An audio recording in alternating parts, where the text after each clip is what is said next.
welcome back to my channel. Today I'll be painting this watercolor illustration and doing a Q&A voiceover. So it's going to be my first time to do a voiceover instead of the background music.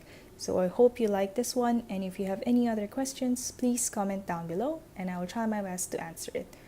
If you're new to my channel, please do subscribe. And here we go!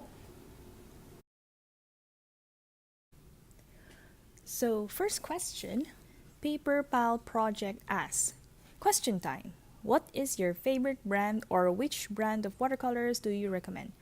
I am mostly familiar with Sakura's palettes, but I find them to be too saturated at times.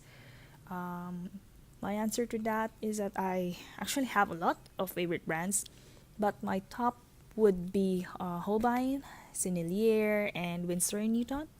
I love the colors of these paints. It's very vibrant, but I can easily desaturate it if I need to. I have Holbein and Sennelier in tubes, and I just squeeze them out on a foldable palette. The Winsor & Newton, I only have the Cotman version, which is their student line, but I plan to try out the artist or professional grade next time. I also heard good things about Sminka, so that's something I wish to try in the future. And with regards to getting pans or tubes, I started with pans but then wanted my palette to have other colors. So I bought tubes, so now I use tubes more instead of pans. Hannamel asks, did you ever read a book when you started learning how to paint? Can you recommend one? How did it help you? Yes, I read a book called Watercolor for the Absolute Beginners by Alwyn Croshaw, and it helped me learn the basic painting techniques like flat wash, graded wash, wet on wet. I practiced several still life subjects that was on the book as well, so those were very helpful. They were like how to paint like something in 3D, paint a vegetable, paint a single flower. You can also paint the fruits, so there are examples there of how you're going to achieve that 3D or very watercolor-like feel to the drawing. And at the same time, it also helped me with what color you're supposed to add. For example, for a vegetable, what you're supposed to add in the highlight, in the body of the vegetable, and all those things. So I really like that book. I still have it with me.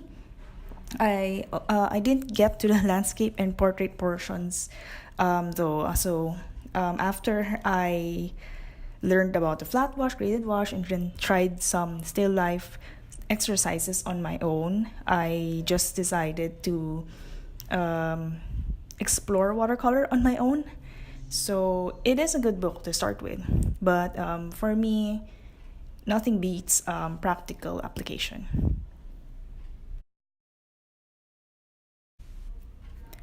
Sidaki asks, what good quality paints do you recommend for beginners? Prang is always my go-to answer for beginner watercolor paints. The semi-moist pans are easy to work with and the colors are very bright. You can also buy a refill for certain colors once you run out. If you have a bit more of a budget, then Winsor & Newton Cotman line or Holbein would be a good alternative. And lastly, Mel's Medium asks, my burning question is, when you draw a flower bouquet, do you copy it exactly from the reference or do you make some of it up? When I look at a photo of a flower bouquet and consider drawing it, my brain explodes. And yes, that is the question that I get most of the time. If I'm drawing a flower, how do I draw it? Where do I start? Do I look at a picture or get some reference, and then how do I put them all together? So I don't and cannot copy a flower bouquet exactly from a reference. It's too much detail, and yes, your brain will likely explode unless, of course, there are artists that are really good in getting those details.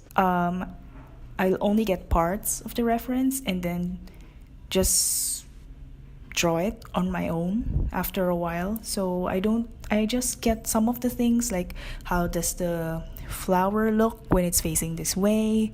How will the light catch the petals of the flower? So those are the things that I'm looking for when I look for inspirations online. So if you're feeling overwhelmed, I suggest you use shapes to help you and outlines. And that's it.